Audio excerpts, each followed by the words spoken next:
Mike Bloomberg just might be running for the presidency. We've now had a couple of days where some polls ran, and we get to see how he's doing. But before we show you that, the reception to the idea of Mike Bloomberg running has not necessarily been glowing across the spectrum. And you showed me in the New York Times, Charles Blow had a piece reminding people of one of the biggest policy-related issues with Mike Bloomberg, which is his enthusiastic, near religious support for stop and frisk. So to give you an idea, in 2002, the first year that Bloomberg was mayor, there was almost 100,000 of those stops, which already sounds like a lot. But during his tenure, it surged to nearly 700,000 by 2011. Nearly 90% of the people who were stopped and frisked were innocent of any wrongdoing. 90%. I think it was 88% were innocent. This was just traumatizing young Black and Hispanic boys and young men. Yep. That was it. By design, effectively. Right. In 2009, there were more than 580,000 stop and frisk, a record at the time. Of those stopped, 55% were Black, 32% Hispanic, only 10% white. Most were young, almost all were male, 88% were innocent. And before you go to the Wikipedias, that is not the demographic breakdown in the area. It was skewed, obviously, to achieve its goal, right, but whether stated or otherwise. To look at that, like almost 600,000, more than half of them were Black.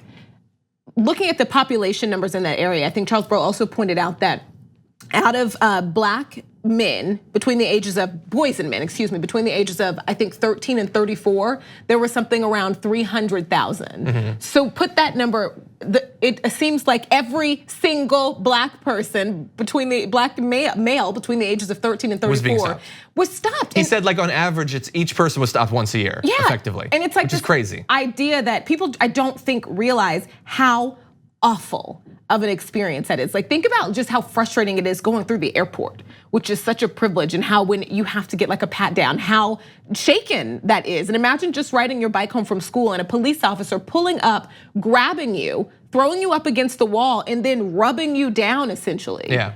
You didn't do anything. You're coming from math class, and then you have to walk home like shaken and just innocent of any crime.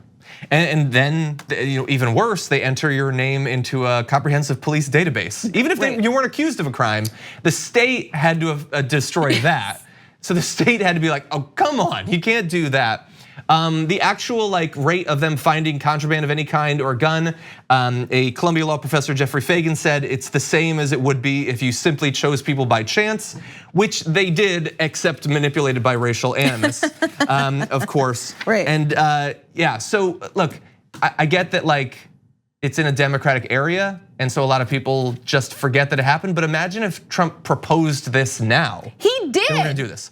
I know we should respond the same. That the Supreme Court was like, hey guys, actually after all of this time, this is unconstitutional. Yeah. Whoa. We should respond the same. It didn't help crime. Crime was atrocious. It would be wrong while even if it did. Exactly. But it didn't. Now that we're not traumatizing people, crime is actually better. They figured out different ways because this wasn't working. Yeah. It wasn't working. It was just costing innocent human beings because they were Black and Hispanic. Yeah. And it's just, Charles Blow also pointed out that people in New York were so frustrated by Bloomberg that they proudly voted in Bill de Blasio. Yeah, who has, the crime has gone down at the same time that the stop and frisks have gone down significantly, And so far, how is this helping him? Well, in certain areas, the stop and frisk might be good for him, but nationally, not so much.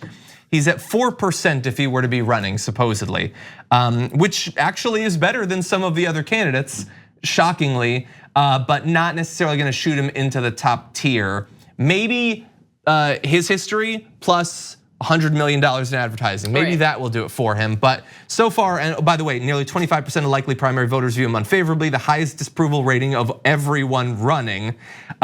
He does the worst out of anyone amongst young voters.